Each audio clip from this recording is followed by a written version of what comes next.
Hi friends, ಎಲ್ಲರೂ ಹೇಗಿದ್ದೀರಾ? Actually ಇವತ್ತು ಬಂದ್ಬಿಟ್ಟು ನಾನು ನನ್ನ ಡೈಲಿ ರೊಟೀನ್ ಹೇಗಿರುತ್ತೆ ಅನ್ನೋದನ್ನು ನಾನು ತೋರಿಸ್ಕೊಡ್ತಾ ಇದ್ದೀನಿ. ಎಲ್ಲರ ಮನೆಯಲ್ಲೂ ಇದ್ದಿದ್ದೇನೆ, ನಮ್ಮ ಮನೆಯಲ್ಲೂ ಕೂಡ. ಸೊ ಮಾರ್ನಿಂಗೇ ನನ್ನ ಹಸ್ಬೆಂಡ್ ಅವರು ಬೇಗನೆ ಹೊರಟು ಬಿಡ್ತಾರಲ್ಲ, ಸೊ ಹಾಗಾಗಿ ನಾನು ಬೆಳಗ್ಗೆನೇ ಎದ್ಬಿಡ್ತೀನಿ ನಾನು. ಸೊ ಆ ಟೈಮಲ್ಲಿ ಬೇಗ ಎದ್ರೇ ಕೆಲಸ ಆಗೋದು. ಹಾಗಾಗಿ ಅವರು 7:30ಗೆಲ್ಲ ಹೊರಟು ಬಿಡ್ತಾರೆ. ಸೊ ಹಂಗಾಗಿ ನಾನು ಏನು ಮಾಡ್ತೀನಿ ಅಂತಂದರೆ, ಬೆಳಗ್ಗೆನೇ ಅವ್ರಿಗೆ ಊಟ ಎಲ್ಲ ಪ್ಯಾಕ್ ಮಾಡಿ ಅವ್ರಿಗೆ ಇಲ್ಲೇ ಟಿಫನ್ ತಿಂದು ಅವರು ಹೊರಟು ಬಿಡ್ತಾರೆ. ಸೊ ಇವತ್ತು ಬಂದ್ಬಿಟ್ಟು ಊಟಕ್ಕೆ ಅನ್ನ ಸಾಂಬಾರು ಮತ್ತು ಪೊಟೆಟೊ ಫ್ರೈ ಮಾಡಿಕೊಟ್ಟಿದ್ದೆ. ಮತ್ತು ಟಿಫನಿಗೆ ಬಂದ್ಬಿಟ್ಟು ದೋಸೆ ಮತ್ತು ಸಾಂಬಾರು ಇತ್ತು. ಸೊ ಅದನ್ನೇ ತಿಂದ್ಕೊಂಡು ಅವರು ಹೊರಟ ಮೇಲೆ ಇನ್ನು ಇವನಿಗೆ, ನನ್ನ ಮಗ ಸ್ಕಂದನ್ಗೆ ಬಂದುಬಿಟ್ಟು ಅವನಿಗೆ 8:30 ಸ್ಕೂಲು, ಅಂದರೆ 8:15ಗೆಲ್ಲ ಅವನ್ನ ಸ್ಕೂಲಿಗೆ ಕಳಿಸ್ಕೊಟ್ಟು ಹೋಗ್ಬಿಡ್ಬೇಕು. ಹಾಗಾಗಿ ಅವ್ರು ಹೊರಟಿದ್ದೆ ತಡ ಇವನನ್ನು ಎದ್ದೇಳಿಸಿ ಇವನನ್ನು ರೆಡಿ ಮಾಡೋಕ್ಕೆ ಸ್ಟಾರ್ಟ್ ಮಾಡ್ತೀನಿ. ಒಂದೊಂದು ದಿನ ಬೇಗನೆ ಎದ್ಬಿಡ್ತಾನೆ, ಅವ್ರ ಅಪ್ಪ ಹೋಗೋಕ್ಕೂ ಮುಂಚೆನೇ ಎದ್ಬಿಡ್ತಾರೆ ಮಕ್ಕಳು. ಇಲ್ಲಾಂದರೆ ಒಂದೊಂದು ಟೈಮ್ ಎದ್ದಿರಲ್ಲ. ಸೊ ಹಾಗಾಗಿ ಎದ್ದೇಳಿಸಿ ಅವ್ರನ್ನ ರೆಡಿ ಮಾಡೋಕ್ಕೆ ಮುಂಚೆನೇ ನಾನು ಟಿಫನ್ ಎಲ್ಲ ಅವನಿಗೂ ರೆಡಿ ಮಾಡಿ ಇಟ್ಬಿಡ್ತೀನಿ ಬಾಕ್ಸ್ಗೆ. ಅವನಿಗೂ ಅವ್ನ ಟೈಮಿಂಗ್ ಬಂದ್ಬಿಟ್ಟು 8:30ಇಂದ 12 ಪ್ರೀ KG ಇರೋದ್ರಿಂದ ಬೇಗ ಬಿಟ್ಬಿಡ್ತಾರೆ. ಸೊ ಹಾಗಾಗಿ ತುಂಬ ಲೈಟಾಗಿ ಅಷ್ಟೇ ಕೊಟ್ಟು ಕಳಿಸ್ಬೇಕಷ್ಟೇ, ತುಂಬ ಹೆವಿಯಾಗಿ ಏನೂ ಹಾಕಿ ಕೊಡೋಂಗಿಲ್ಲ ಅಲ್ಲಿಗೆ. ಸೊ ಹಂಗಾಗಿ ಅವನಿಗೂ ಸಿಂಪಲ್ಲಾಗಿ ಒಂದು ದೋಸೆ ಮತ್ತು ಸಾಂಬಾರು ಹಾಕಿ ವಾಟ್ರ್ ಬಾಟ್ಲ್ ಹಾಕಿ ಅವನಿಗೆ ಪ್ಯಾಕ್ ಮಾಡಿ ಇಟ್ಬಿಡ್ತಾಯಿದ್ದೀನಿ. ನೆಕ್ಸ್ಟು ಈಗ ಅವನಿಗೆ ಸ್ನಾನ ಮಾಡಿಸ್ಲಿಕ್ಕೆ ಕರ್ಕೊಂಡೋಗ್ಬೇಕು. ಸೊ ಹಂಗಾಗಿ ಅವನಿಗೆ ಎಲ್ಲ ರೆಡಿ ಮಾಡಿ ಅವನ್ನ ಕರ್ಕೊಂಡು ಹೋಗ್ತಾಯಿದ್ದೀನಿ. ಸೊ ಸ್ನಾನ ಬಂದಾಯ್ತು ಅವನು. ಈಗ ಅವನ್ನ ರೆಡಿ ಮಾಡಬೇಕು.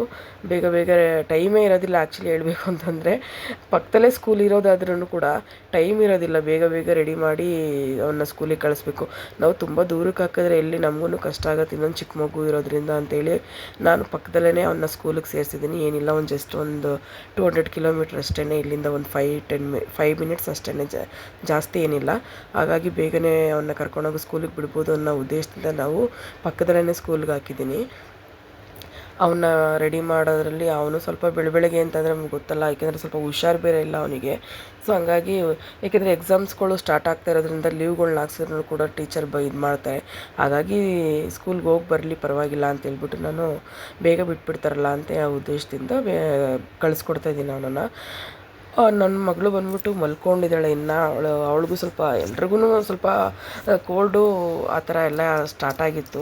ಸೊ ಹಂಗಾಗಿ ಸ್ವಲ್ಪ ಅವಳಿಗೂ ಸ್ವಲ್ಪ ಜ್ವರ ಇರೋದ್ರಿಂದ ಅವಳು ಸ್ವಲ್ಪ ಮಲಗಿದ್ದಾಳೆ. ಸೊ ಅವಳು ಮಲಗಿರೋದ್ರಿಂದ ಸ್ವಲ್ಪ ಇವತ್ತು ಫಾಸ್ಟಾಗಿ ಕೆಲಸ ಆಗ್ತಾಯಿದೆ. ಇಲ್ಲಾಂದರೆ ನಾನು ರೆಡಿ ಆಗ್ತೀನಿ ಅಂತ ಹೇಳ್ಬಿಟ್ಟು ಜೊತೆಗೇ ರೆಡಿ ಆಗ್ತಾ ಇರ್ತಾಳೆ. ಸೊ ಇಬ್ಬರು ಮಕ್ಕಳನ್ನೂ ರೆಡಿ ಮಾಡಿ ಕರ್ಕೊಂಡೋಗೋದ್ರೆ ಇನ್ನೂ ಸ್ವಲ್ಪ ಟೈಮ್ ಜಾಸ್ತಿನೇ ಬೇಕಾಗುತ್ತೆ. ಒಂದೊಂದು ಟೈಮ್ ಮಲಗಿರ್ತಾಳೆ ಅಷ್ಟೇ. ಸೊ ಇವಾಗ ಅವನ್ನ ಸ್ಕೂಲಿಗೆ ಕರ್ಕೊಂಡೋಗಿ ಅವನ್ನ ಬಿಡ್ತಾಯಿದ್ದೀನಿ. ಸ್ಕೂಲಲ್ಲಿ ಬಂದ್ಬಿಟ್ಟು ಅದೇ 8:30 ಅಂತ ಹೇಳಿದ್ನಲ್ಲ, ಅಂದರೆ 8:30ಗೆ ಬಿಡೋಂಗಿಲ್ಲ, ಮುಂಚೆನೇ ಅವ್ರನ್ನ 8:15 ಒಳಗಡೆ ಬಿಡಬೇಕು ಅಂತ ಅವ್ರು ಇನ್ಫಾರ್ಮ್ ಮಾಡಿರ್ತಾರೆ ನಮಗೆ. ಸೊ ಹಾಗಾಗಿ 8:15ಗೆಲ್ಲ ಅವನ್ನ ಬಿಟ್ಟು ನಾನು ಹೊರಟು ಬಿಡ್ತೀನಿ ನಾನು. ಹಂಗೆ ಹೋಗ್ತಾ ಸ್ವಲ್ಪ ವೆಜಿಟೇಬಲ್ಸ್ ಎಲ್ಲ ತೊಗೋಬೇಕಾಗಿತ್ತು. ಹಂಗಾಗಿ ನಾನು ಹಂಗೆ ಸ್ಕೂಲ್ ಪಕ್ಕದಲ್ಲೇ ಇದೆ, ಕಾರ್ನರಲ್ಲೇ ವೆಜಿಟೇಬಲ್ ಅಂಗಡಿ ಹೊಸ್ದಾಗಿ ಸ್ಟಾರ್ಟ್ ಆಗಿತ್ತು. ಸೊ ಹಂಗಾಗಿ ನಮಗೂ ಸ್ವಲ್ಪ ಅನುಕೂಲ ಆಗುತ್ತೆ. ಎಲ್ಲೋ ಹೊರಗಡೆ ಹೋಗಿ ನಾನು ಆ ಕಡೆ ಸ್ವಲ್ಪ ಮುಂದೆ ಹೋಗಿ ತೊಗೊಂಡು ಬರ್ತಾಯಿದ್ದೆ ಯಾವಾಗ್ಲೂ. ಸೊ ಇವಾಗ ಇಲ್ಲೇ ಹೋಗ್ತಾ ಅಂದವೇ ನಮ್ಗೆ ಏನು ಬೇಕು, ವೆಜಿಟೇಬಲ್ಸ್ ಇರ್ಬೋದು, ಫ್ರೂಟ್ಸ್ ಇರ್ಬೋದು, ಎಲ್ಲ ಥರನೂ ಇಟ್ಟಿದ್ದಾರೆ. ಚೆನ್ನಾಗಿದೆ, ಶಾಪ್ಸ್ ಎಲ್ಲ ತುಂಬ ಚೆನ್ನಾಗಿದೆ. ಚಿಕ್ಕದಾಗಿದ್ರೂ ಕೂಡ ತುಂಬ ಚೆನ್ನಾಗಿ ಮೇಂಟೈನ್ ಮಾಡಿದ್ದಾರೆ. ಇವಾಗ ತಾನೇ ಹೊಸ್ದಾಗಿ ಓಪನ್ ಆಗಿದೆ ಇದು ಶಾಪ್ ಬಂದ್ಬಿಟ್ಟು. ಸೊ ಸ್ಕೂಲಲ್ಲಿ ಬಿಟ್ಬಿಟ್ಟು ಪೇರೆಂಟ್ಸ್ಗಳೆಲ್ಲ ಆರಾಮಾಗಿ ಇಲ್ಲೇ ಪರ್ಚೇಸ್ ಮಾಡಿ ಸುಮಾರು ಜನ ಹೋಗ್ತಾರೆ. ಹಾಗಾಗಿ ನನಗೂ ಕೂಡ ಸ್ವಲ್ಪ ಹೆಲ್ಪ್ ಆಗಿದೆ ಇದು. ಸೊ ಹಾಗಾಗಿ ನಾನು ಕೂಡ ಏನೇನು ಬೇಕು ಸ್ವಲ್ಪ ಮನೆಗೆ ಬೇಕಾಗಿರೋದನ್ನೆಲ್ಲ ತೊಗೊಂಡು ನಾನು ಕೂಡ ಹೊರಟೆ ಮನೆಗೆ. ಏಕೆಂದರೆ ಮಗು ಮಲಗಿಸ್ಬಿಟ್ಟು ಬಂದುಬಿಟ್ಟಿದ್ದೀನಿ ನಾನು, ಏಕೆಂದರೆ ಎನಿ ಟೈಮ್ ಎದ್ದೇಳ್ಬೋದಲ್ಲ ಅವಳು ಅಂತಂದ್ಬಿಟ್ಟು ಫಾಸ್ಟಾಗಿ ಸ್ವಲ್ಪ ಪರ್ಚೇಸ್ ಮಾಡ್ಕೊಂಡು ನಾನು ಕೂಡ ಹೊರಟ್ಬಿಟ್ಟೆ ನಾನು ಮನೆಗೆ. ಮತ್ತು ನಿಮಗೆ ಗೊತ್ತಲ್ಲ ಫ್ರೆಂಡ್ಸ್, ಮನೆಗೆ ಹೋದ ತಕ್ಷಣ ಈಗ ಏನೇನೆಲ್ಲ ಕೆಲಸಗಳಿರುತ್ತೆ ಅಂತ. ಸೊ ಇವಾಗ ಅವಳು ಮನೆಗೆ ಹೋದ ತಕ್ಷಣ ಅವಳು ಆಲ್ರೆಡಿ ಕೂತಿದ್ಲು. ಆ್ಯಕ್ಚುಲಿ ಕೂತ್ಕೊಂಡಿರ್ತಾಳೆ, ಏನಿಲ್ಲ, ತೊಂದರೆ ಏನಿಲ್ಲ. ಹಾಗಾಗಿ ನಾನು ಅವಳಿಗೂ ಕೂಡ ಟಿಫನ್ ತೊಗೊಬಂದು ಅವಳು ತಿನ್ನಿಸ್ಬಿಟ್ಟು ಅವಳನ್ನು ಕೂಡ ರೆಡಿ ಮಾಡಬೇಕಲ್ಲ. ಸೊ ಹಾಗಾಗಿ ಫಸ್ಟೇ ಅವಳನ್ನು ತಿನ್ನಿಸ್ಬಿಡ್ತಾಯಿದ್ದೀನಿ ಅವಳಿಗೂ ಕೂಡ, ಏಕೆಂದರೆ ಅವಳಿಗೂ ಕೂಡ ಹುಷಾರಿಲ್ದಿರೋ ಕಾರಣ ಬೇಗ ತಿಂತಿದ್ದಾಳೆ ನೋಡಿ. ಒಂದು ತಿಂದರೆ ಇವಾಗ ನೋಡಿ ಬನಾನ ಹಿಡ್ಕೊಂಡು ಕೂತಿದ್ದಾಳೆ. ಬೇಡ ಕೋಲ್ಡ್ ಇದೆ ಅಂತಂದ್ರೂ ಅವಳು ಕೇಳೋದಿಲ್ಲ. ಅವಳಿಗೆ ತುಂಬ ಹಠ ಮಾಡುತ್ತೆ, ಏನು ಬೇಕೋ ಅದು ಬೇಕೇ ಬೇಕು ಹಠ ಮಾಡುತ್ತೆ. ಹಾಗಾಗಿ ಅವಳಿಗೂ ಏನು ಇದು ಮಾಡೋಕ್ಕೋಗಲ್ಲ, ಕೊಟ್ಬಿಡ್ತೀನಿ ನಾನು ಅಷ್ಟೇ. ಎಷ್ಟು ಬೇಕೋ ಅಷ್ಟು ತಿಂತಾಳೆ. ಆಮೇಲಿಂದ ನಾನು ಸ್ವಲ್ಪ ವೆಜಿಟೇಬಲ್ಸ್ ಎಲ್ಲ ತೊಗೊಬಂದಿದ್ದೆನಲ್ಲ ಅದನ್ನೆಲ್ಲ ಸ್ವಲ್ಪ ಎಲ್ಲನೂ ಎತ್ತಿಟ್ಬಿಡೋಣ ಒಂದೇ ಸಲ ಅಂತೇಳಿ ಎತ್ತಿಡ್ತಾಯಿದ್ದೀನಿ ನಾನು ಕೂಡ. ಎಲ್ಲನೂ ಎತ್ತಿಟ್ಬಿಟ್ರೆ ನನಗೂ ಕೆಲಸ ಸ್ವಲ್ಪ ಕಮ್ಮಿ ಆಗುತ್ತೆ. ಯಾಕಂದರೆ ಅವ್ನು ಬರೋ 12 ಒಳಗಡೆ ಬರೋಷ್ಟರೊಳಗಡೆ ನಾನು ನನ್ನ ಮನೆ ಕೆಲಸ ಏನೆಲ್ಲ ಇರುತ್ತೋ ಅದನ್ನೆಲ್ಲ ಮುಗಿಸ್ಕೊಬಿಡ್ಬೇಕು. ಇನ್ನು ಅವ್ನು ಬಂದಮೇಲೆ ಇಬ್ಬರೂ ಸೇರಿಕೊಂಡು ನಾನು ಕೆಲಸ ಮಾಡೋಕ್ಕೆ ಬಿಡೋಲ್ಲ. ಹಂಗಾಗಿ ನಾನು ಬರೋಕ್ಕೂ ಮುಂಚೆನೇ ನಂದು ಏನೇನೆಲ್ಲ ಕೆಲಸಗಳಿರುತ್ತೋ ಅದನ್ನೆಲ್ಲ ಮುಗಿಸ್ಕೊಂಡ್ಬಿಡೋಕ್ಕೆ ಟ್ರೈ ಮಾಡ್ತಾಯಿರ್ತೀನಿ. ಆಲ್ಮೋಸ್ಟ್ ಮುಗಿಯುತ್ತೆ, ಆದರೂ ಸ್ವಲ್ಪ ಸ್ವಲ್ಪ ಇರುತ್ತೆ. ಆದ್ರೂ ಏನೂ ಮಾಡೋಕ್ಕಾಗಲ್ಲ. ಅವ್ನು ಬಂದಮೇಲೆ ನಾನು ಮಾಡ್ಕೊತೀನಿ, ಇನ್ನೇನು ಮಾಡೋದು ಅಂತಂದ್ಬಿಟ್ಟು. ಯಾಕೆಂದರೆ ಇವಳನ್ನೂ ಮೇಂಟೈನ್ ಮಾಡ್ತಾ ಇರಬೇಕಲ್ಲ. ಒಂದೊಂದ್ಸಲ ಎಷ್ಟು ತಲಾಟೆ ಮಾಡ್ತಾಯಿರ್ತಾಳೆ ಅಂದರೆ ಕುತ್ಕೊಳ್ಳಲ್ಲ ಜಾಗಕ್ಕೆ. ಇವತ್ತು ಹುಷಾರಿಲ್ದಿರೋ ಕಾರಣ ಅವಳು ಕೂತಿದ್ದಾಳೆ ಅಷ್ಟೇ. ಅಲ್ಲಿ ಚೇರ್ ಮೇಲೆ ಟಿ ವಿ ಹಾಕೊಬಿಟ್ಟು ಬಂದಿದ್ದೀನಿ ಅವಳಿಗೆ. ಹಂಗಾಗಿ ಅವಳು ಟಿಫನ್ ತಿಂದ್ಬಿಟ್ಟು ಇವಾಗ ಕೂತಿದ್ದಾಳೆ. ಸೊ ನಾನೆಲ್ಲ ವೆಜಿಟೇಬಲ್ಸ್ಗಳೆಲ್ಲ ಏನೇನು ತೊಗೊಬಂದಿದ್ದೆ ಅದನ್ನೆಲ್ಲ ಎತ್ತಿ ಇಡ್ತಾಯಿದ್ದೀನಿ. ನಾನು ಅವ್ರಿಗೆ ಏನು ಇಷ್ಟಪಟ್ಟು ತಿಂತಾರೋ ಅದನ್ನು ಮಾತ್ರ ನಾನು ನಾರ್ಮಲಾಗಿ ಸ್ವಲ್ಪ ತೊಗೋತೀನಿ ನಾನು. ಹಂಗಾಗಿ ಇವಾಗ ತೊಗೊಬಂದಿದ್ದೀನಿ. ಬೇರೆ ಏನು ತುಂಬ ನಮ್ಮ ಮನೆಯವ್ರಿಗೂ ಕೂಡ ತುಂಬ ಕೆಲವೊಂದು ವೆಜಿಟೇಬಲ್ಸ್ ಅವರು ಇಷ್ಟಪಡೋದಿಲ್ಲ. ಹಾಗಾಗಿ ನಾನು ಕೆಲವೊಂದು ವೆಜಿಟೇಬಲ್ಸ್ನ ತೊಗೊಳೋದಿಲ್ಲ. ನಾನು ಈಗ ನನ್ನೊಬ್ಳಿಗೆ ತಿನ್ನೋಕ್ಕಾಗಲ್ಲಲ್ಲ. ಸೊ ಇವ್ರಿಗೇನು ಇಷ್ಟ ಆಗುತ್ತೋ ಅದನ್ನೇ ವೆಜಿಟೇಬಲ್ಸ್ನ ತೊಗೊಬಂದು ನಾನು ಇಡ್ತೀನಿ. ಸೊ ಒಟ್ಟಲ್ಲಿ ಆಲ್ಮೋಸ್ಟ್ ವೆಜಿಟೇಬಲ್ಸ್ ಎಲ್ಲ ನಾವು ತಿಂತೀವಿ, ತಿನ್ನಲ್ಲ ಅಂತೇನಿಲ್ಲ. ಅವು ಕೆಲವೊಂದು ವೆಜಿಟೇಬಲ್ಸ್ನ ಅವಾಯ್ಡ್ ಮಾಡ್ತಾರೆ ಅವರು. ಹಾಗಾಗಿ ನಾನು ಎಷ್ಟು ಬೇಕೋ ಅಷ್ಟು, ಒಂದು ವಾರಕ್ಕೆ ಎಷ್ಟು ಬೇಕೋ ಅಷ್ಟು ಮಾತ್ರ ನಾನು ತೊಗೊಬರ್ತೀನಿ. ಖಾಲಿ ಆದಮೇಲೆ ಫ್ರೆಶ್ ಆಗಿ ಮತ್ತೆ ತೊಗೊಂಡ್ರಾಯ್ತು ಅಂತಂದ್ಬಿಟ್ಟು ಎಷ್ಟು ಬೇಕೋ ಅಷ್ಟು ಮಾತ್ರ ನಾನು ಒಂದು ವೀಕಿಗಾಗಷ್ಟು ತೊಗೊಬಂದು ಇಟ್ಕೋತೀನಿ ಅಷ್ಟೇ. ನಮ್ಮದು ಫ್ರಿಜ್ ಬಂದ್ಬಿಟ್ಟು ತುಂಬ ಒಂದು ಆಲ್ರೆಡಿ ಆಯಿತು, ಒಂದು 10 to 12 ಇಯರ್ಸ್ ನಿಯರ್ಲಿ ಆಯಿತು ಅದನ್ನು ತೊಗೊಂಡು ಆ್ಯಕ್ಚುಲಿ ನಾನು. ಸೊ ಹಂಗಾಗಿ ನನಗೆ ಸ್ಟೋರೇಜ್ ತುಂಬ ಇದು ಹಿಡಿಯಲ್ಲ. ಯಾಕೆಂದರೆ ತುಂಬ ಚೆನ್ನಾಗಿ ಓಡ್ತಿರೋದ್ರಿಂದ ನಾನು ಬದಲಾಯಿಸೋಕ್ಕೂ ಹೋಗಿಲ್ಲ. ಹಾಗಾಗಿ ತುಂಬ ನಾನು ಯಾವುದೇ ಐಟಮ್ಗಳನ್ನಾದರೂ ತುಂಬ ಸ್ಟೋರೇಜ್ ಮಾಡೋಕ್ಕೂ ಕೂಡ ಕೆಪಾಸಿಟಿ ಇಲ್ದಿರೋ ಕಾರಣ ನಾನು ಜಾಸ್ತಿನೂ ಪರ್ಚೇಸ್ ಮಾಡಲ್ಲ. ಎಷ್ಟು ಬೇಕೋ ಅಷ್ಟು ಮಾತ್ರ ನಾನು ಪರ್ಚೇಸ್ ಮಾಡ್ತೀನಿ. ಖಾಲಿ ಆದಾಗ ಮತ್ತೆ ತೊಗೊಂಡ್ರಾಯ್ತು ಅಂತಂದ್ಬಿಟ್ಟು ನಾನು ಬಿಟ್ಬಿಡ್ತೀನಿ ಅಷ್ಟೇ. ನೀವೇ ನೋಡ್ತಾರಿದ್ದು ನೋಡಿ, ಒಂದು ಸ್ಮಾಲ್ ಫ್ರಿಜ್ ಅಷ್ಟೇ, ನಾರ್ಮಲ್ ಕೆಪಾಸಿಟಿ ಇರೋ ಅಷ್ಟೇ ಫ್ರಿಜ್ ಅದು. ಬೇರೆ ಏನು ಎಕ್ಸ್ಟ್ರಾ ನಾನು ಅದನ್ನು ಸ್ಟೋರೇಜ್ ಮಾಡೋಕ್ಕಾಗಲ್ಲ. ಹಾಗಾಗಿ ನಾನು ಅಷ್ಟಕ್ಕೆ ಮಾತ್ರ ನಾನು ಸ್ಟೋರೇಜ್ ಮಾಡ್ಕೋತೀನಿ, ಬೇರೆ ಏನೂ ನಾನು ಇಡೋದಿಲ್ಲ. ಅದಲ್ಲದೆ ಈಗ ಕ್ಲೀನಿಂಗ್ ಮಾಡೋಣ ಅಂತಂದ್ಬಿಟ್ಟು ಕ್ಲೀನಿಂಗ್ ಸ್ಟಾರ್ಟ್ ಮಾಡ್ಕೊಂಡಿದ್ದೀನಿ. ಅವಳು ಒಂದು ಕಡೆ ಕುತ್ಕೊಂಡು ಟಿ ವಿ ನೋಡ್ತಾ ಇದ್ದಾಳೆ. ಎಲ್ಲನೂ ಚೆಲ್ಲಿರ್ತಾರೆ. ಎಷ್ಟು ಅಂತಂದರೆ ನೈಟೆಲ್ಲ ನಾನು ಕ್ಲೀನ್ ಮಾಡಿ ಯಾವಾಗಲೂ ನಾರ್ಮಲಿ ಕ್ಲೀನ್ ಮಾಡಿ ಎಲ್ಲ ಇಟ್ಬಿಟ್ಟಿರ್ತೀನಿ. ಕೆಲವೊಂದು ಬಟ್ಟೆ ವಾಶ್ ಮಾಡಿದರೆ ಮಾತ್ರ ಮಡಚಿಟ್ಟಿರಲ್ಲ. ಸೊ ಹಂಗಾಗಿ ಅದನ್ನು ಕೂಡ ನಾನು ಬೆಳಗ್ಗೆ ಅವ್ರು ಹೋದ್ಮೇಲೆ ಮಡಚಿಡೋಣ ಅಂತೇಳಿ ಎಲ್ಲ ಮಡಚಿಟ್ಕೊಬಿಡ್ತೀನಿ. ಒಂದೊಂದು ಸಲ ತೊಗೊಬರುವಾಗಲೇ ಎಲ್ಲನೂ ಒಂದೇ ಸಲ ಮಡಚಿ ಎಲ್ಲ ಕಬೋರ್ಡ್ಗೆ ಫಿಲ್ ಮಾಡಿಬಿಡ್ತೀನಿ ನಾನು. ಇಲ್ಲ ನನ್ನ ಮಗನೂ ಕೂಡ ಬಂದ ತಕ್ಷಣ ಅವನು ಕೂಡ ಎಲ್ಪ್ ಮಾಡ್ತಾನೆ, ಅವನೇನಿಲ್ಲ. ಎಲ್ಲನೂ ಬಟ್ಟೆಗಳ್ನೆಲ್ಲನೂ ಮಡಚಿ ಇಡೋದು ಎಲ್ಲ ಕೆಲಸಗಳ್ನು, ಸಣ್ಣ ಪುಟ್ಟ ಕೆಲಸ ಎಲ್ಲ ಮಾಡಿಕೊಡ್ತಾನೆ ಅವನು. ಹಾಗಾಗಿ ಅವನಿಗೆ ಎಷ್ಟು ಗೊತ್ತಿದೆಯೋ ಅಷ್ಟು ಮಾಡ್ತಾಯಿರ್ತಾನೆ. ಎಲ್ಲ ಕಬೋರ್ಡ್ಗೆಲ್ಲ ಇಟ್ಟು ನೋಡಿ ಹಾಸಿಗೆ ಎಲ್ಲ ಮಲಗಿರೋದೆಲ್ಲ ಹಿಂಗಾಗಿದೆ. ಸೊ ನಾನು ನನ್ನ ಮಗಳು ಬಂದ್ಬಿಟ್ಟು ಮೇಲ್ಗಡೆ ಮಲಗ್ತೀವಿ. ಅದು ಸ್ವಲ್ಪ ಚಿಕ್ಕದು ಕಾಟ್ ಆಗಿರೋದ್ರಿಂದ ನಾನು ನನ್ನ ಮಗಳು ಮೇಲೆ ಮಲಗ್ತೀವಿ. ಕೆಳಗಡೆ ಇನ್ನೊಂದು ಸಪ್ರೇಟ್ ಕಾಟ್ ಹಾಕಿದ್ದೀವಿ ನಾವು. ಅದರಲ್ಲಿ ಬಂದ್ಬಿಟ್ಟು ನಮ್ಮ ಮನೆಯವರು ಮತ್ತು ನನ್ನ ಮಗ ಇಬ್ಬರು ಮಲ್ಕೋತಾರೆ, ಇಬ್ಬರೂ ಕೂಡ. ಸೊ ಹಂಗಾಗಿ ಇದನ್ನೆಲ್ಲ ಡೈಲಿ ರೊಟೀನ್ ಕ್ಲೀನ್ ಮಾಡೋದು ಎಲ್ಲ ಹೆಣ್ಮಕ್ಳಿಗೂ ಇರೋ ವಿಷಯನೇ ಅಲ್ವಾ ಫ್ರೆಂಡ್ಸ್. ರೂಮಲ್ಲಿ ನಾನು ಒಂದು ಸತ ಕ್ಲೀನ್ ಮಾಡಿ ಲಾಕ್ ಮಾಡಿಬಿಟ್ರೆ ಮತ್ತೆ ನಾನು ಸೇರ್ಸೋಕೆ ಹೋಗಲ್ಲ ಮಕ್ಕಳನ್ನ. ಏಕೆಂದರೆ ಮತ್ತೆ ಅದನ್ನೆಲ್ಲ ಮತ್ತೆ ಗಜಿಬಿಜಿ ಮಾಡಿಬಿಟ್ಟು ಬಂದುಬಿಡ್ತಾರೆ ಅಂತೇಳಿ ನಾನು ಯಾವುದೇ ಕಾರಣಕ್ಕೂ ಮತ್ತೆ ಸೇರ್ಸೋಕೆ ಹೋಗಲ್ಲ. ನನಗೇನಾದ್ರು ಕೆಲಸ ಇದ್ದರೆ ಮಾತ್ರ ಹೋಗಿ ನಾನು ಇಟ್ಬಿಟ್ಟು ಬಂದುಬಿಡ್ತೀನಿ. ಅವರಿಗೆ ಒಳಗಡೆ ಬಿಡೋಕ್ಕಂತ ನಾನು ಬಿಡೋಲ್ಲ. ಮತ್ತು ನೈಟು ಮಲಗಬೇಕಾದ್ರೆ ಅಷ್ಟೇ ಅವರು ರೂಮ್ ಒಳಗಡೆ ಎಂಟ್ರಿ ಕೊಡ್ತಾರೆ ಅಷ್ಟೇ. ಇಲ್ಲಾಂದರೆ ನಾನು ಒಳಗಡೆ ಅವ್ರನ್ನ ಬಿಡಲ್ಲ, ಎಲ್ಲನೂ ತೆಗೆದು ಇಟ್ಬಿಡ್ತಾರೆ. ಇಲ್ಲಾಂದರೆ ಒಂದು ಇರಲ್ಲ, ಎಲ್ಲ ಕಬೋರ್ಡ್ ಗಿಬೋರ್ಡೆಲ್ಲ ಓಪನ್ ಮಾಡಿ ಏನೇನು ಬೇಕೋ ಎಲ್ಲ ಮಾಡ್ತಾಯಿರ್ತಾರೆ. ಹಂಗಾಗಿ ನಾನು ಅವ್ರನ್ನ ಒಳಗಡೆ ಎಂಟ್ರೆನ್ಸ್ ಮಾಡಲ್ಲ ಅಷ್ಟೇ. ಎಲ್ಲರ ಮನೆಯಲ್ಲೂ ಮಕ್ಕಳು ಇರೋ ಮನೆಗಳಲ್ಲಿ ಇದ್ದಿದ್ದೆ ಅಲ್ವಾ ಫ್ರೆಂಡ್ಸ್. ಕೆಲವು ಮನೇಲಿ ಕೆಲವು ಮಕ್ಕಳು ಸ್ವಲ್ಪ ಸೈಲೆಂಟಾಗಿರ್ತಾರೆ, ಕೆಲವು ಮನೇಲಿ ಸ್ವಲ್ಪ ತುಂಬ ಚೇಷ್ಟೆ ಮಾಡ್ತಿರ್ತಾರೆ ಅಷ್ಟೇ, ಏನು ಮಾಡೋಕ್ಕಾಗಲ್ಲ. ನನ್ನ ಮಗಳು ಇವಾಗ ನಾನು ಏನೋ ಮಾಡ್ತೀನಿ ಅಂತಂದ್ಬಿಟ್ಟು ಅವಳು ನಿಂತ್ಕೊತಾ ಇದ್ಲು.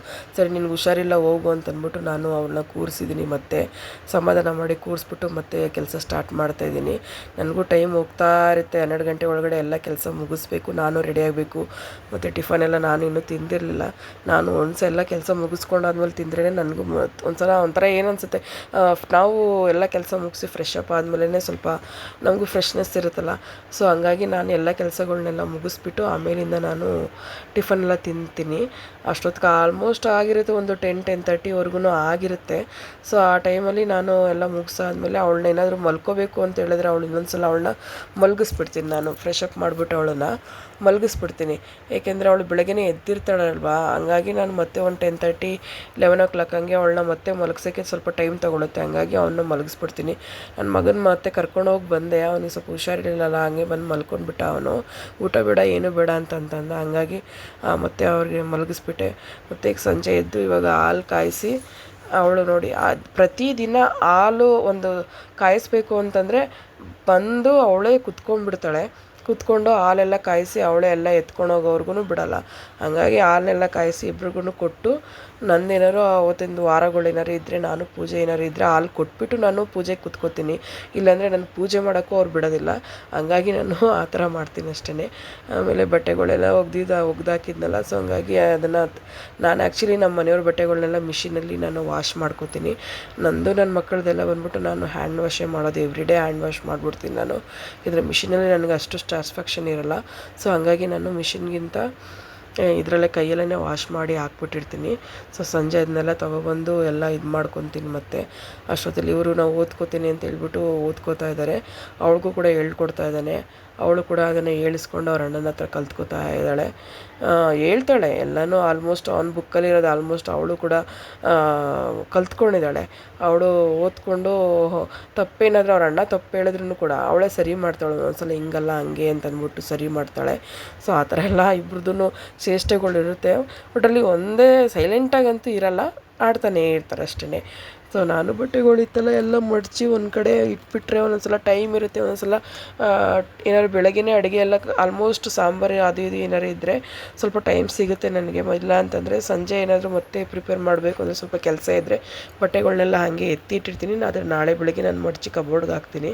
ಸೊ ಹಂಗಾಗಿ ಸ್ವಲ್ಪ ಟೈಮ್ ಇತ್ತು, ಹಂಗಾಗಿ ಬೆಳಗ್ಗೆ ಸಾಂಬಾರೆಲ್ಲ ಇತ್ತಲ್ಲ. ಸೊ ನೈಟಲ್ಲಿ ಆ್ಯಕ್ಚುಲಿ ನಾವು ಲೈಟಾಗಿ ಅಷ್ಟೇ ನಾವು ತಿಂತೀವಿ.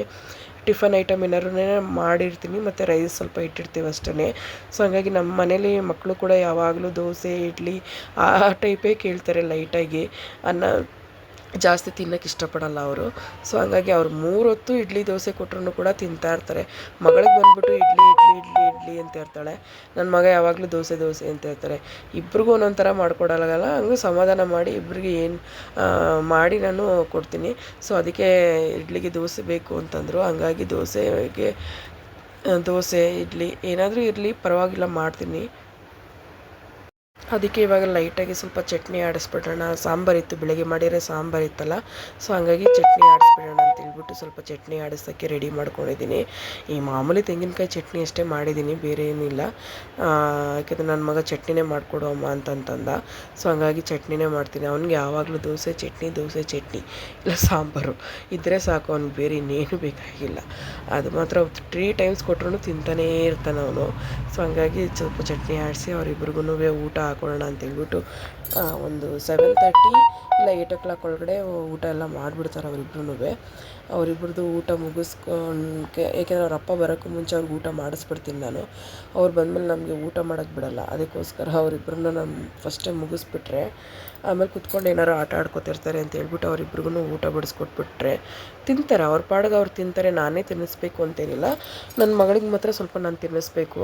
ಯಾಕೆಂದರೆ ಅವಳು ಸ್ವಲ್ಪ ಹಂಗೆ ಹಿಂಗೆ ಓಡಾಡ್ಕೊಂಡು ತಿಂತಾಯಿರ್ತಾಳೆ. ಹಿಡಿದು ತಿನ್ನಿಸ್ಬೇಕು ಅವಳನ್ನು. ಊಟ ಎಲ್ಲ ಮುಗಿಸೋದಾಯಿತು. ಅವರಿಬ್ರಿಗೂ ಊಟ ಎಲ್ಲ ಆದಮೇಲೆ ಇವಾಗ ಸ್ವಲ್ಪ ಸೊಪ್ಪೆಲ್ಲ ಬೆಳಗ್ಗೆ ತೊಗೊಬಂದಿದ್ನಲ್ಲ, ಅದನ್ನು ಸ್ವಲ್ಪ ಕ್ಲೀನ್ ಮಾಡಿಬಿಡೋಣ, ನಾಳೆಗೆ ಆಗುತ್ತೆ ಅಂತ ಹೇಳ್ಬಿಟ್ಟು ಕ್ಲೀನ್ ಮಾಡೋಣ ಅಂತೇಳಿ ಕ್ಲೀನ್ ಮಾಡ್ತಾಯಿದ್ದೀನಿ. ಅವ್ರು ಏನೇ ನಾನು ಕೆಲಸ ಮಾಡ್ತಿದ್ರು ಕೂಡ ನಾನು ಹೆಲ್ಪ್ ಮಾಡ್ತೀನಿ ಅಂತ ಅಂದ್ಬಿಟ್ಟು ಬರ್ತಾನೆ ಇರ್ತಾರೆ. ಹಾಗಾಗಿ ಅವ್ರಿಗೂ ಸ್ವಲ್ಪ ಹೇಳ್ಕೊಡ್ತಾ ಇರ್ತೀನಿ. ಹಂಗೆ ಮಧ್ಯೆ ಅವರು ಅದನ್ನು ಕಲ್ತ್ಕೊಳ್ಳೋಕೆ ಇಷ್ಟಪಡ್ತಾರೆ. ಹಂಗೆ ಹೇಳ್ಕೊಟ್ರೆ ಸ್ವಲ್ಪ ಮಾಡ್ತಾರೆ. ಇನ್ನೇನು ಮಾಡೋದು, ಇನ್ನು ಕೆಲಸ ಮಾಡೋಕ್ಕೆ ಬಿಡಲ್ಲ ಅಂತೇಳ್ಬಿಟ್ಟು ಮಾಡ್ತಾಯಿದ್ದಾರೆ. ಇಬ್ಬರೂ ಏನೋ ಒಂದು ಕೊಟ್ಟಿರ್ತೀನಿ ಮಾಡ್ತಾಯಿರ್ತಾರೆ ಅಷ್ಟೇ. ನೋಡಿ ಅವರು ಎಲ್ಲ ಇದನ್ನೆಲ್ಲ ನನ್ನ ಪರವಾಗಿಲ್ಲ. ಅಂದರೆ ಕಾಳುಗಳು ತೊಗೊಬಂದ್ರೂ ಅಷ್ಟೇ ಅದನ್ನೆಲ್ಲ ಬಿಡಿಸೋದು ಮಾಡೋದು ಎಲ್ಲ ಥರ ಹೆಲ್ಪು ಮಾಡ್ತಾರೆ ಇಬ್ಬರೂ ಸೇರಿಕೊಂಡು. ಸೊ ಅದನ್ನೆಲ್ಲ ಪ್ಯಾಕ್ ಮಾಡಿ ಕ್ಲೀನಾಗಿ ಇಡ್ತಾಯಿದ್ದಾರೆ ಇಬ್ಬರೂ. ನೋಡಿ ನೀವೇ ನೋಡ್ತಾ ಇದ್ದೀರಲ್ಲ, ಇದು ಅವರು ಇಂಟ್ರೆಸ್ಟ್ ತೊಗೊಂಡು ಮಾಡೋ ಅಂಥ ಕೆಲಸಗಳು.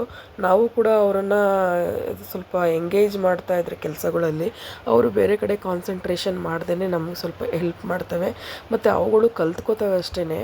ಅವುಗಳು ಚೇಷ್ಟೆ ಆಡೋದನ್ನು ಬಿಟ್ಟು ಸ್ವಲ್ಪ ಹೆಲ್ಪ್ ಮಾಡಲಿಕ್ಕೆ ಬರ್ತಾರೆ ಇಬ್ಬರೂ ಸೇರಿಕೊಂಡು. ಸ್ವಲ್ಪ ನನಗೂ ಸ್ವಲ್ಪ ರಿಲ್ಯಾಕ್ಸ್ ಆಗುತ್ತೆ. ಇಲ್ಲಾಂದರೆ ಇಬ್ಬರು ಕಿರ್ಚಾಡ್ಕೊಂಡು ಓಡಾಡ್ಕೊಂಡು ಆಡ್ತಾ ಇರ್ತಾರೆ. ಸರಿ ಅಷ್ಟೊತ್ತಿಗೆ ಎಲ್ಲ ಕೆಲಸ ಮುಗ್ದಾದ್ಮೇಲೆ ಸ್ವಲ್ಪ ಹೊತ್ತು ಕೂತಿದ್ದೆ ನಾನು. ಸರಿ ಅದಾದಮೇಲೆ ಅವರಪ್ಪ ಬಂದರು. ಅವ್ರು ಬರೋಷ್ಟೊತ್ತಿಗೆ ಆಗುತ್ತೆ. ಡೈಲಿ 9 o'clock ಆ ರೇಂಜ್ಗೆ ಆಗುತ್ತೆ. ಸೊ ಅವ್ರು ಬಂದ ತಕ್ಷಣ ಇಬ್ಬರು ಊಟ ಮಾಡಿಕೊಂಡು ಇವಾಗ ಪಾತ್ರೆಗಳು ಏನಿದೆ ಅದನ್ನೆಲ್ಲ ವಾಶ್ ಮಾಡ್ತಾ ಇದ್ದೀನಿ. ಯಾಕೆ ನಾನು ನೈಟೇ ಎಲ್ಲ ಏನೇ ಕೆಲಸ ಇದ್ರೂ ಕೂಡ ನೈಟೇ ಎಲ್ಲ ಮುಗಿಸ್ಬಿಡ್ತೀನಿ ನಾನು. ಬೆಳಗ್ಗೆಗೆ ಅಂತ ನಾನು ಯಾವುದೇ ಕೆಲಸ ಪೆಂಡಿಂಗ್ ಇಟ್ಕೊಳಲ್ಲ. ಅದು ಯಾವಾಗಲೂ ಅಷ್ಟೇ, ಎಷ್ಟೊತ್ತು ರಾತ್ರಿ ಆದ್ರೂ ಪರವಾಗಿಲ್ಲ, ಅದು ಆಲ್ಮೋಸ್ಟ್ ಎಲ್ಲ ಮುಗಿಸ್ಬಿಟ್ಟೇ ನಾವು ಮಲಗೋದು. ಅದಕ್ಕಾಗಿ ನಾನು ಎಲ್ಲ ಕೆಲಸ ಮುಗಿಸ್ಬಿಡ್ತೀವಿ ನಾವು ಆಲ್ಮೋಸ್ಟು. ಅದಲ್ಲದೆ ಮನೆಗಳಲ್ಲಿ ಯಾವಾಗಲೂ ಒಂದು ಬಿಂದಿಗೆನಲ್ಲಿ ಇಲ್ಲ ಒಂದು ಸ್ಮಾಲ್ ಪಾತ್ರೆನಲ್ಲಾದರೂ ಇರ್ಬೋದು, ಯಾವಾಗಲೂ ನೀರನ್ನ ಸ್ಟಾಕಾಗಿ ಇಡಬೇಕು. ಆ್ಯಕ್ಚುಲಿ ಮನೆಗಳಲ್ಲಿ ಅದು ಶುಭ ಶಕುನ ಅಲ್ವಾ. ಸೊ ಹಂಗಾಗಿ ಕೆಲವರು ಫಿಲ್ಟ್ರ್ ಹಾಕ್ಸ್ಬಿಟ್ಟಿದ್ದೀವಿ ಅಂತ ಹೇಳ್ಬಿಟ್ಟು ಅದನ್ನು ಇಡಕ್ಕೆ ಹೋಗಲ್ಲ. ಸೊ ಫಿಲ್ಟ್ರ್ ಪಾಡಿಗೆ ಫಿಲ್ಟ್ರ್ ಇದ್ರೂ ಕೂಡ ನನ್ನ ಸಜೆಷನ್ ಅಷ್ಟೇ, ಅದು ನಿಮ್ಮ ಒಂದು ಇದು ಅಷ್ಟೇ. ಸೊ ಹಾಗಾಗಿ ನಾನು ಯಾವಾಗಲೂ ಅಷ್ಟೇ ಅದು ಒಂದು ಇದು ಒಂದು ಪಾತ್ರೆಯಲ್ಲಿ ನಾನು ಅದನ್ನು ಸ್ಟೋರ್ ಮಾಡಿ ನೀರು ಇಟ್ಟಿರ್ತೀವಿ, ಅದನ್ನು ಯೂಸ್ ಮಾಡ್ಕೋತಿರ್ತೀನಿ. ಅವಾಗ ಯೂಸ್ ಮಾಡಿ ಅದನ್ನು ಕ್ಲೀನ್ ಮಾಡಿ ನಾನು ಇಟ್ಕೊತಾ ಇರ್ತೀನಿ ಅಷ್ಟೇ, ಬೇರೆ ಏನಿಲ್ಲ. ಯಾವಾಗಲೂ ಇಡಿ ಫ್ರೆಂಡ್ಸ್, ಅದು ಒಳ್ಳೆಯದು ಮನೆಗೆ. ಇದು ಇಷ್ಟೇ ಇವತ್ತಿನ ಬ್ಲಾಗ್ ಫ್ರೆಂಡ್ಸ್. ಇಷ್ಟ ಆಗಿದ್ದರೆ ಪ್ಲೀಸ್ ಲೈಕ್ ಮಾಡಿ and follow my page. Thank you.